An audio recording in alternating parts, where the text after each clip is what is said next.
रानो चिड़िया के बच्चे कुकू और गुड़िया भूख से उदास बैठे थे। घर में अनाज का एक दाना भी नहीं था। मम्मा, बहुत जोर की भूख लगी है। मम्मा, आज कुछ अच्छा खाने को मिलेगा? मेरे बच्चों, आज आप भूखे नहीं सोएंगे। मैंने कुछ पैसे बचाए थे। मैं कल से बाजार में आलू पूरी और सब्जी का एक छोटा सा ठेला लगाऊंगी। बच्चों की आंखें उम्मीद से चमक उठी। जंगल के बाजार में कालू कौवे का आलू पूरी का बड़ा ठेला था। वो और गोरी कौवी ग्राहकों को बुला रहे थे। आ जाओ, आ जाओ। 10 दाने में भर पेट पूरी सब्जी, खाओ गर्मा गर्म। 10 दाने हैं बिल्कुल कम। आ जाओ, आ जाओ।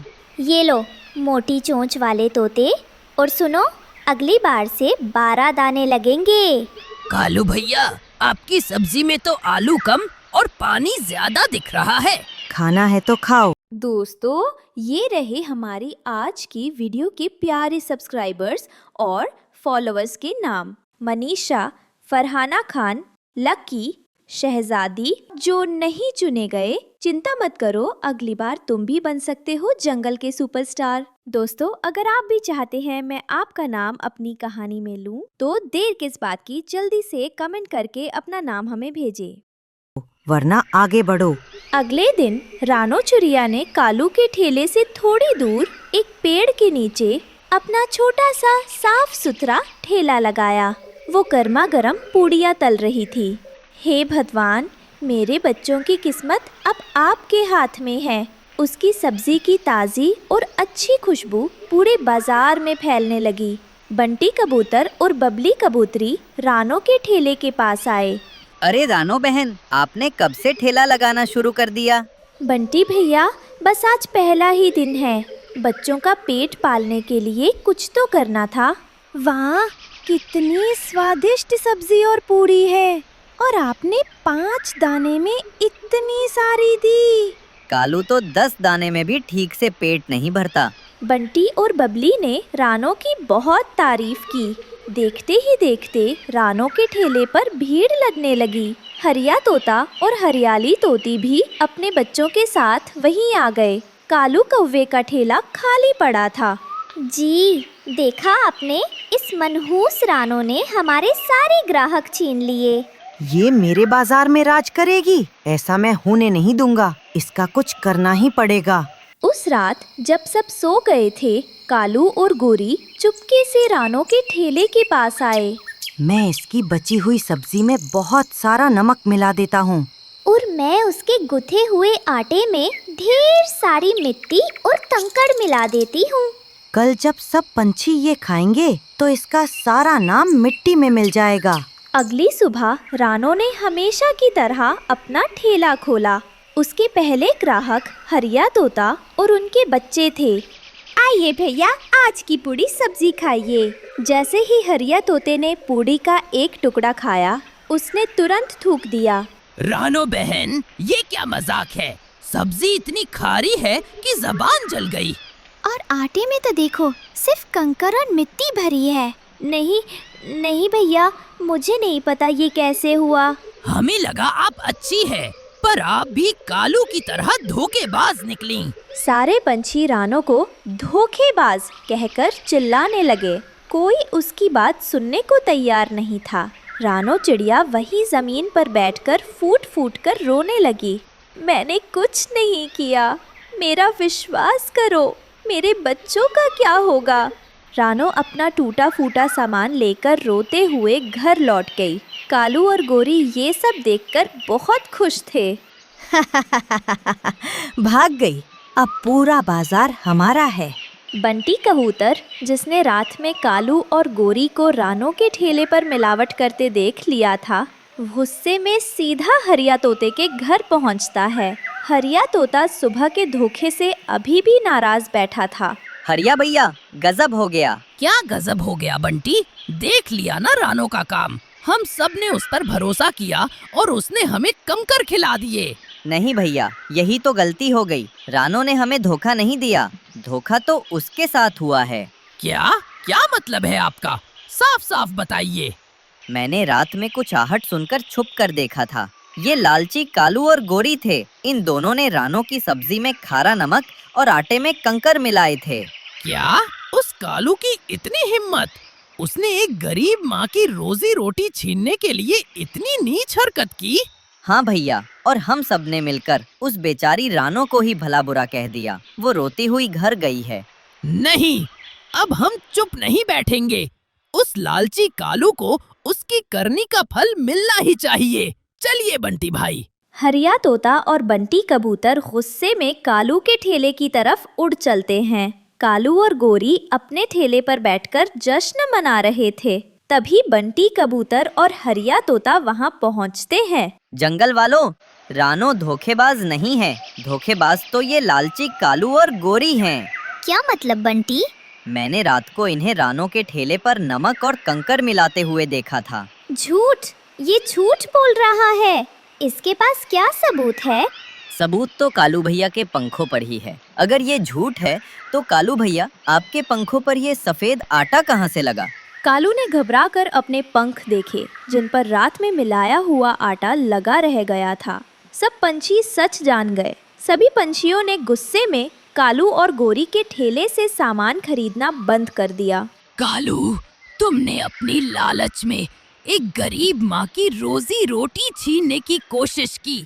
तुम्हें शर्म आनी चाहिए। कालू और गोरी को अपनी गलती का एहसास हुआ, पर बहुत देर हो चुकी थी। सब पंछी रानो के घर गए। जंगल के सभी जानवर एक जगह इकट्ठा हुए। उन्होंने कालू और गोरी को 2 दिन तक बाजार में ठेला लगाने की मनाही कर दी और उनसे माफी मांगने को कहा। कालू और गोरी उदास होकर सबके सामने रानो के घर गए।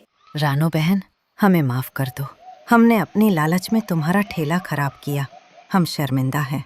तुमने मेरा नहीं, मेरी मेहनत का अपमान किया है। रानो बहन, हमें माफ कर दीजिए। हम सच्चाई नहीं देख पाए। भैया, आप सब आ गए, यही बहुत है। बंटी और हरिया ने रानो का ठेला फिर से लगाने में मदद की। इस बार जंगल के सभी पक्षियों ने मिलकर रानो के ठेले के लिए ताज़ा सब्जियां और अच्छा अनाज इकट्ठा किया। ये केवल व्यापार नहीं था, ये रानो की ईमानदारी का सम्मान था। रानो की ईमानदारी और स्वाद के चर्चे दूर दूर तक फैल गए। उसका ठेला बाजार में सबसे भरोसेमंद जगह बन गया। उसने अपने बच्चों का भविष्य सुरक्षित कर लिया और जंगल को ये सिखाया कि सच्चाई और मेहनत हमेशा लालच पर भारी पड़ी। जंगल में सुबह सुबह का समय था। चारों ओर चिड़ियों की चहचहाट गूंज रही थी। एक हरे भरे जंगल के बीचों बीच एक शांत सी झील थी। झील के किनारे चमकती हुई घास और फूलों की महक थी। उसी किनारे एक छोटी सी चिड़िया रानो ने सोने के जैसे दिखने वाले तिनकों से, यानी कि सूखी चमकीली घास से अपना घर बनाया हुआ था। ये घर मैंने अपने सपनों से बुना है। हर तिनका मैंने सूरज की रोशनी में चुना है। हर मोड़ पर इसे अपने पंखों से सजाया है। ये छोटा है, लेकिन इसमें मेरी पूरी दुनिया बसती है। अब इसी घर में मेरे बच्चे जन्म लेंगे। यही उनका बचपन खिलेगा। हाँ रानो बहन, क्यों नहीं, बिल्कुल, तुमने बिल्कुल सही सोचा।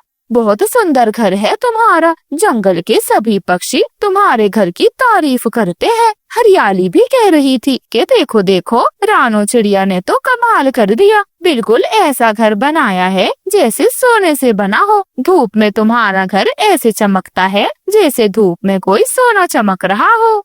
गौरी बहन, मैंने ये घर बहुत मेहनत से बनाया है। इस घर को मैंने अपने बच्चों के लिए बनाया है। जब मेरे बच्चे अंडे से बाहर आएंगे तो ये घर देखकर वो बहुत खुश होंगे। और देखें, मैंने अपने घर के पास कितने अच्छे फूल सजाए हैं ताकि मेरे बच्चे आराम से यहाँ खेल सकें। ना उन्हें खाने की चिंता हो, ना पानी पीने का डर। देखें, नदी भी पास में ही है। हाँ रानो बहन, मैं तो कहती हूँ तुम्हारे घर के पास मैं भी अपना घर बना लूंगी। कहूँगी कालू जी से, मैं भी तो अंडे देने वाली हूँ। आखिरकार हम दोनों सहेलियाँ जो हैं। हाँ गौरी बहन, क्यों नहीं, जरूर आप घर बना लें यहाँ। अच्छा, मैं चलती हूँ, बात करूँगी कालू जी से। इतना कहकर गौरी कौवी वहाँ से चली जाती है। वहीं दूसरी तरफ रानो के घोंसले में 2 अंडे थे, छोटे छोटे अंडे। और रानो चिड़िया दिन रात उन्हें अपने पंखों से ढकती, उन्हें हवा से और हर खतरे से बचाती। मेरे नन्हे नन्हे अंडों, तुम दोनों मेरी सांसों की वजह हो। जब तुम उड़ोगे तब मेरी आत्मा उड़ान भरेगी। जब तुम इस दुनिया में आओगे ना, तो देखना तुम्हारी माँ ने कितना अच्छा घोंसला बनाया है। तुम्हारे लिए नदी का ठंडा पानी और प्यारे प्यारे फूलों की खुशबू इंतजार कर रही है मेरे बच्चों। वहीं दूसरी तरफ एक पेड़ पर बैठी थी एक शिकारी चील। उसकी पैनी आंखें रानो के सोने जैसे दिखने वाले घर पर टिकी थी। वहीं झाड़ियों में एक लोमड़ी भी छिपी हुई थी। वो बहुत चालाक और धैर्यवान थी। सोने का घर और उसमें 2 मुलायम अंडे, एक झपटा और मेरा पेट भर जाएगा। अरे अरे, ये चील तो बस ताक में लगी है, लेकिन असली चाल तो मैं चलूंगी। जब सब सो रहे होंगे तब अपना खेल खेलूंगी और चिड़िया के दोनों अंडे मेरे। फिर किसी दिन फुर्सत में आऊंगी और इस छोटी चिड़िया को भी खा जाऊंगी। सुबह सुबह का समय था। रानो चिड़िया अपने पौधों में, अपने फूलों में पानी दे रही थी। तभी उसकी नजर चील के पंख पर पड़ती है। हे भगवान, ये क्या? ये तो चील का पंख है। लगता है उसे मेरे अंडों की भनक लग गई है। ये जंगल जितना सुंदर है उतना ही खतरनाक है। हर तरफ शिकारी हैं। मुझे अपने बच्चों की रक्षा करनी होगी।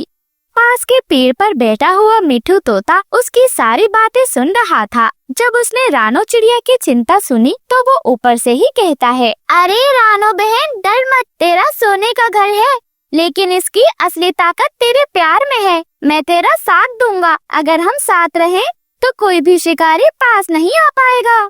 आपका बहुत बहुत शुक्रिया मिठू भैया, लेकिन यहाँ पर मुझे कुछ निशान नजर आ रहे हैं। ये किसी शिकारी जानवर के हैं और ये चील का पंख। ना जाने कितने जानवर और पक्षी मेरे अंडों के ऊपर नजर गड़ाए बैठे हैं। अरे रानो, चिंता मत कर, मैं हूँ ना, मैं भी नजर रखूंगा और तू भी सतर्क रहना। ऐसे ही रात के समय रानो चिड़िया अपने अंडों के पास ही बैठी थी। चील बिजली की तरह झपटती है और सोने के घर को नोचने लगती है। वो जैसे भी कर बस रानो चिड़िया के अंडों को हड़पना चाहती थी, उन्हें खाना चाहती थी। आज मैं भूख नहीं सहूंगी। ये अंडे मेरे हैं, सोने का घर भी मेरा होगा और ये अंडे भी। तभी रानो चिड़िया अपने घोंसले से बाहर आ जाती है। वो हिम्मत जुटाती है, मेरे बच्चों को मत छूना। ये घर सिर्फ तिनकों का नहीं, ये मेरी आत्मा का विस्तार है। मैं तुम्हें रोकूंगी। मेरे होते हुए मैं तुम्हें अपने अंडों को छूने भी नहीं दूंगी। अरे तू एक नन्ही सी चिड़िया, तू रोकेगी अब मुझे? अब तू देख, पहले आज तुझे ही शिकार बनाऊंगी। चील, मैं छोटी जरूर हूँ, लेकिन मेरे जीते जी तू मेरे अंडों पर अपना पर भी नहीं लगा सकती। उन्हें खाना तो बहुत दूर की बात है। और फिर रानो चिड़िया ने अपने नन्हे शरीर से चील का सामना किया। वो बार बार चील के पंजों से बचती रही, अपने बच्चों की ढाल बनी।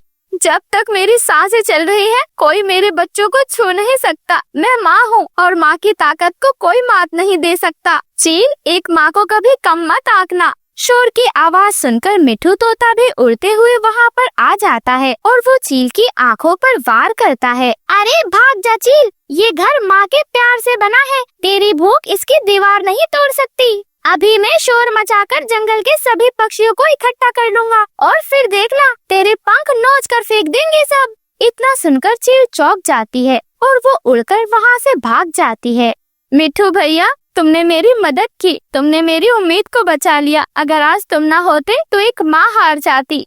रानो, हम सच्चे पड़ोसी हैं और हम एक दूसरे के दोस्त भी तो हैं। सच्चे साथी मुश्किल में ही पहचाने जाते हैं। ऐसे ही धीरे धीरे कुछ समय बीत जाता है। रानो चिड़िया सतर्क थी, पर लोमड़ी और चील दोनों बहुत चालाक थे। मैं पहली बार चूक गई थी, अब की बार खाली नहीं लौटूंगी। चील तो ताक में है, लेकिन असली शिकार तो मैं करूंगी। उसी बीच चील फिर आती है और रानो चिड़िया के घोंसले पर हमला करने की कोशिश करती है, लेकिन मिठू तोता और रानो चिड़िया दोनों मिलकर उसे भगा देते हैं। मिठू भैया, कब तक ये डर बना रहेगा? हर दिन एक नई परीक्षा है। रानो, जब तक तू डरी नहीं, कोई तुझे हरा नहीं सकता। एक रात रानो चिड़िया किसी काम से थोड़ी दूर चली गई थी। उसी रात लोमड़ी आती है और मौके का फायदा उठाकर वो एक अंडा उठाकर भाग जाती है।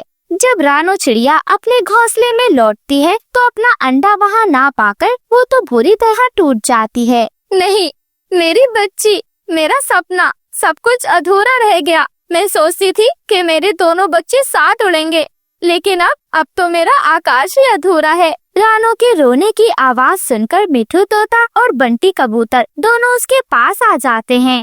अरे रानो, ये जंगल है, यहाँ हर माँ को लड़ना पड़ता है। तू टूटी नहीं है, तू मजबूत है।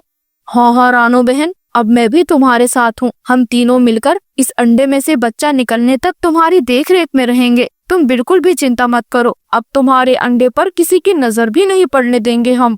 हे भगवान, क्यों हर बार एक माँ को इतनी मुश्किल परीक्षाओं से गुजरना पड़ता है? हर बार एक माँ की परीक्षा इतनी कठिन क्यों होती है? क्या प्यार की कीमत इतनी भारी होती है भगवान? रानो, तेरे आंसू तेरी ताकत है। जो बच्चा बचा है अब वो तेरा भविष्य है, उसे बचा, और जो खोया है उसकी याद को अपनी शक्ति बना। हाँ रानो, अब वक्त आ गया है। तुझे अपने बच्चे के लिए जीना होगा, लड़ना होगा और मजबूत बनना होगा। ऐसे ही एक शाम उस बचे हुए अंडे से एक बच्चा निकलता है। रानो चिड़िया उसका नाम कुकू रखती है। मेरे बेटे कुकू, अब तू ही मेरी दुनिया है कुकू। तेरी मुस्कान में मेरी सुबह है, तेरी उड़ान में मेरा आकाश है मेरे बच्चे। समय के साथ साथ धीरे धीरे कुकू बड़ा हो जा। खूबसूरत जंगल में सवेरा हो चुका था। रानो चिड़िया और उसके पति टुन्नू चिरा की गर्मा गर्म चाय की दुकान पर ग्राहकों की भीड़ लगी थी। पास ही कालू कौवा और उसकी पत्नी गौरी कौवी का पकोड़े का ठेला लगा था, पर वहाँ सन्नाटा था। टुन्नू जी, जल्दी से गर्मा गर्म चाय और बनाइए, मुसाफिरों की भीड़ बढ़ने लगी है। हाँ रानो, हमारी चाय की महक इस बार जंगल के उस कोने तक पहुंच गई है। कालू झटके से जागता है और भीड़ देखकर माथा पकड़ लेता है। गौरी, ओ गौरी, ये देखो रानो चिड़िया की दुकान पर फिर मेला लगा है और हम मक्खियाँ मार रहे हैं। हाँ, मैं थक गई हूँ कालू जी।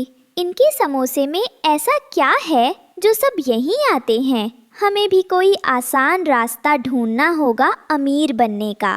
कालू भैया, सुबह की मेहनत ही दिन भर मीठा फल देती है। आप भी थोड़ा जल्दी उठिए और ग्राहकों को बुलाइए। हाँ, हमें पता है, हमें तुम्हारी सलाह की जरा भी जरूरत नहीं है। रानो ने कालू की बात पर ध्यान नहीं दिया और अपनी मेहनत पर भरोसा करती रही। अगली सुबह कालू कौवा अभी भी अपने घर पर कंबल ओढ़कर सो रहा था। गौरी, जरा देखो, ये चिड़िया इतनी सुबह शोर क्यों मचाती है? मेरी नींद खराब हो गई। अरे कालू जी, आप भी ना सारी गलती रानो की ही निकालते हैं। सुबह का वक्त है, सब अपने काम में लगे हैं और आप अब तक कंबल ओढ़े पड़े हैं। बस कर गौरी, सुबह सुबह प्रवचन मत शुरू कर। रानो का नाम सुनते ही मेरा सिर घूम जाता है। गौरी की बात सुनकर कालू कुछ देर तक चुप रहा। एक दिन दिखा दूंगा सबको, रानो क्या समझती है वही अकेली मेहनती है। असली चालाकी क्या होती है वो भी देखेगी। वही रानो की दुकान पर एक लाल तोता लालू हवा में उड़ी समोसे की खुशबू से खिंचा चला आया। वह रानो चिड़िया का पुराना दोस्त था। अरे रानो दीदी, ये की हो गया? ये तो भला खुशबू आ रहा है। आमी तो आकाश से उड़ते उड़ते नीचे आ गया। तुम तो पूरा जंगल के शेफ हो गया रे। अरे लालू भाई, कितने दिनों बाद दिखे। बैठो बैठो, गरम समोसे खाओ, चाय भी बना देती हूँ। दीदी, तुम बहुत नेक पखिया छो। तुमका हाथ में तो जादू आछे रे, जादू। एक समोसा खाया ना तो जीभ बोले वाह रानो दीदी, एक और दो। अरे बस करो लालू, तुम तो पहले जैसे ही हो। मुंह से तो मीठी मीठी बातें झड़ती हैं। मीठी बात तो बोलना ही पड़ता है दीदी, नहीं तो तुमका समोसा कौन देगा? आमी भी पेट से तोता हूँ, दिल से फूडी। पास ही कालू और गौरी अपने ठेले से ये सब देख और सुन रहे थे। देखो गौरी, एक और ग्राहक आ गया और ये तोता तो अपनी बंगाली कॉमेडी से सबका ध्यान खींच रहा है। अब तो इसका ठेला बहुत चल पड़ेगा। सुनिए कालू, लोगों को खुशी देने वाला कभी खाली नहीं रहता। कुछ सीख लीजिए इस रानो और लालू से। सीख लूंगा, पर पहले दिखाऊंगा असली चालाक कौन है। रात हो चुकी थी। कालू कौवा चोरी करने के लिए धीरे धीरे रानो की दुकान के पास आता है। रानो, तुमने बहुत मेहनत कर ली। अब लालची कालू कौवा की बारी है। एक झटके में सारा पैसा मेरा। वह पैसे की पोटली की ओर हाथ बढ़ाता है। तभी झाड़ियों के पीछे से लालू तोता आता है और चिल्लाता है, ओ कालू चोर, तुम क्या कर रहे हो ये राती में? मैं अभी पुलिस को फोन लगा दूंगा। क्या? कौन? अरे ये तू? ओए बंगाली तोते, तुम यहाँ आधी रात में क्या कर रहे हो?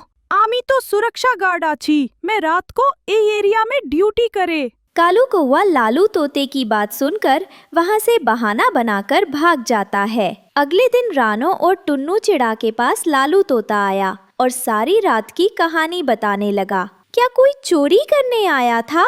रानो बहन, मैंने कालू को रात को भागते हुए देखा था। कालू ने लालच में आकर चोरी करने की कोशिश की थी। धन्यवाद तोता भाई, आपने हमारी मदद की। कुछ दिन बाद कालू कौवा ने शॉर्टकट से अमीर बनने का एक बुरा प्लान बनाया। उसने जंगल में एक अफवाह फैला दी। कालू एक ऊंचे टीले पर खड़ा होकर जोर जोर से चिल्लाता है। उसके हाथ में एक छोटा सा चमकीला पत्थर है।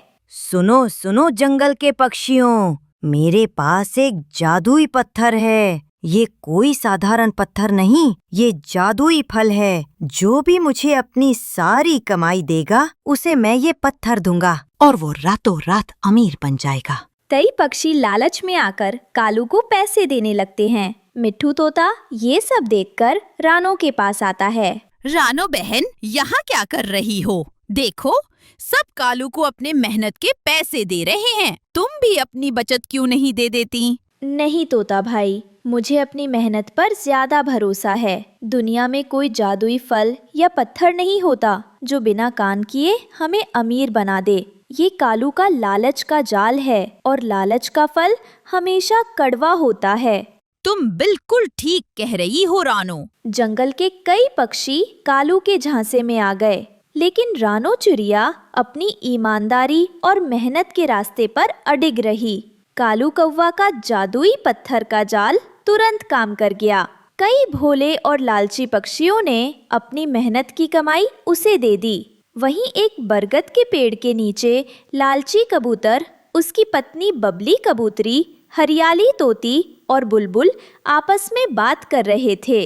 कबूतरी, तुमने देखा? ये जादुई पत्थर बस एक रात की बात है। कल सुबह हम अमीर। कोई दाना पानी जुटाने की चिंता नहीं। हाँ जी, मैंने तो पहले ही सोच लिया है। कल मैं सोने के धागों से अपना घोंसला बनवाऊंगी। अरे अरे, तुम दोनों घोंसले की बात कर रहे हो। मैं तो सीधे इंसानों के शहर जाऊंगी। मैंने सुना है वहाँ हीरे के बीज मिलते हैं। मैं उन्हें बोऊंगी और फिर मेरे पास हीरों का पहाड़ होगा। अगली सुबह लालची पक्षी बड़े उत्साह से जागे। उन्हें लगा कि रात भर में उनके घोंसले सोने के बन गए होंगे और उनके चारों ओर हीरों की बारिश हुई होगी। ये क्या? मेरा घोंसला तो अभी भी वही घास फूस का है। मेरा जादुई पत्थर कहाँ काम किया? ये किया जादुई पत्थर तो काम ही नहीं किया। सभी पक्षी गुस्से में कालू कौवा को ढूंढते हुए उसके ठेले के पास आते हैं। कालू और गौरी पहले से ही उदास और डरे हुए बैठे हैं। ओए कालू, मेरा पैसा वापस कर। कहाँ है मेरा जादुई फल? हाँ, तुमने झूठ बोला। तुम एक ठग हो। अरे शांत हो जाओ, मुझे नहीं पता। वो पत्थर तो जादू करता है। शायद तुम लोगों ने उसे गलत तरीके से इस्तेमाल किया होगा। ये सुनकर सभी ने कालू की अच्छे से धुलाई कर दी और वहाँ से चले गए। हमने लालच किया कालू जी। रानो ठीक कहती थी, शॉर्टकट से कुछ नहीं मिलता। ये सब देखकर रानो और टुन्नू 2 कटोरी में गर्मा गर्म समोसे लेकर उनके पास आते हैं। कालू भैया, गौरी बहन, भूखे होंगे आप दोनों। ये लीजिए, समोसे खाइए। रानो, तुम इतनी अच्छी हो। हम तुम्हारे साथ हमेशा बुरा व्यवहार करते थे और तुम। कोई बात नहीं भैया, मेहनत करना और सच्चाई पर चलना कभी बुरा नहीं होता।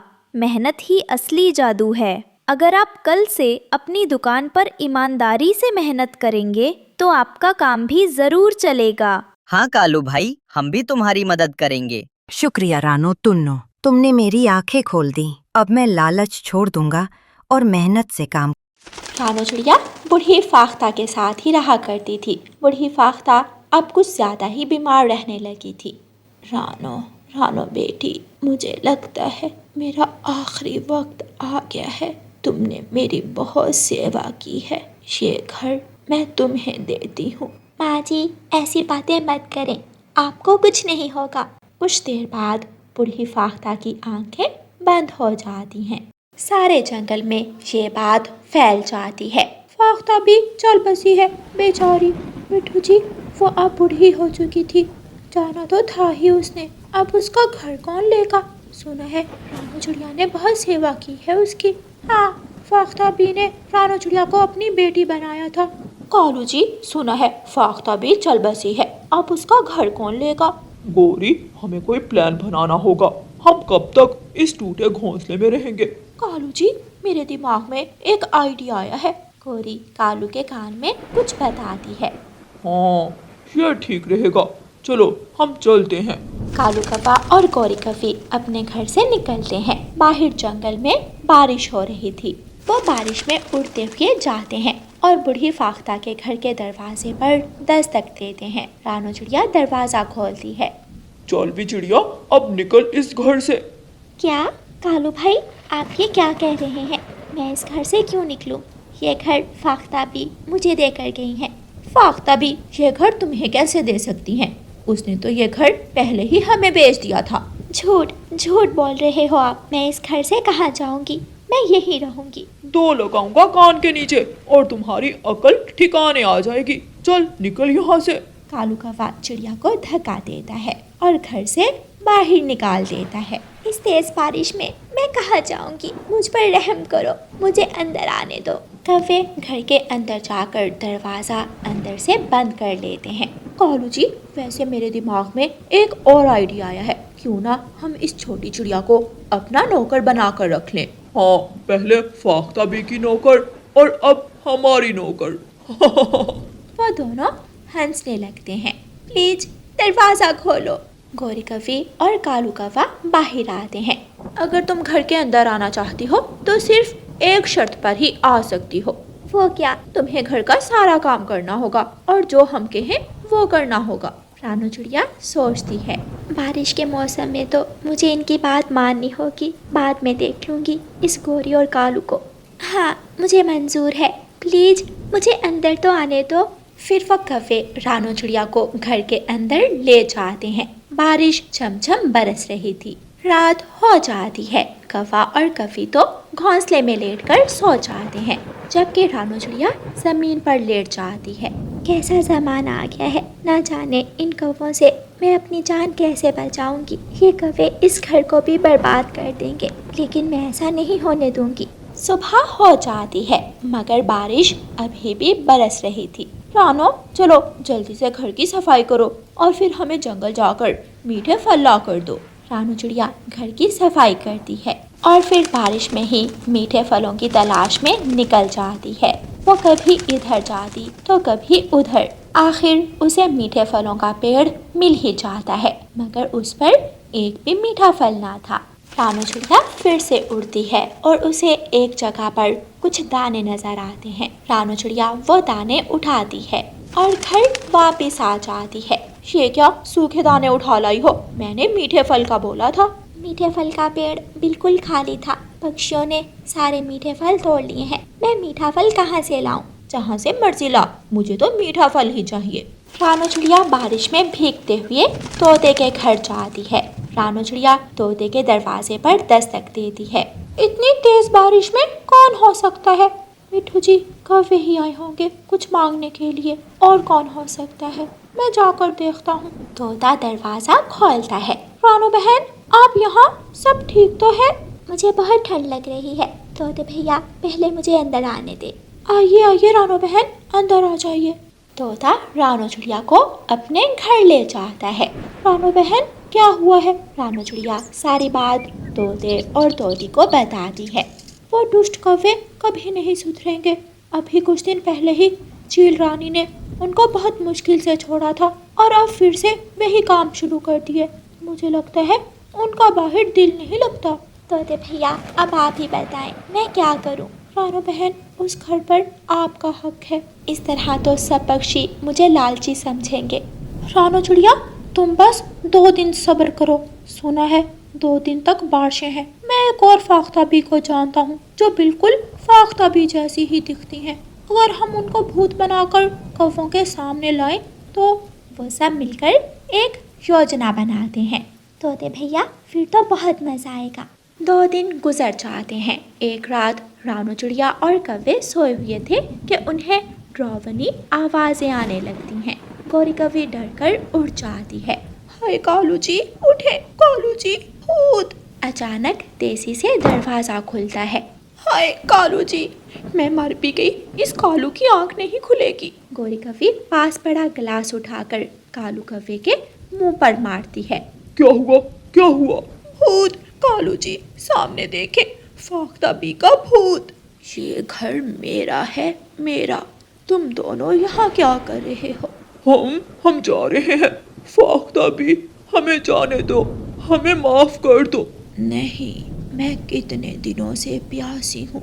मैं तुम दोनों का खून पीऊंगी। अभी मरे हुए दिन ही कितने हुए हैं जो प्यासी भी होगी। बदतमीज गौरी, क्या बोला? कुछ नहीं, कुछ नहीं। गौरी कौवी और कालू कौवा खिड़की से ही बाहर भाग जाते हैं और दोबारा पीछे मुड़कर नहीं देखते। रानो चिड़िया और फाख्ता हंसने लगती हैं। शुक्रिया फाख्ताबी, आपको देखकर दिल खुश हो गया। आप बिल्कुल मेरी फाख्ता माँ जैसी हैं। बेटी, मैं भी तुम्हारी माँ ही हूँ। जब भी तुम्हारा दिल करे मुझसे मिलने आ जाया करना। आज रात आप मेरे पास ही रुक जाए।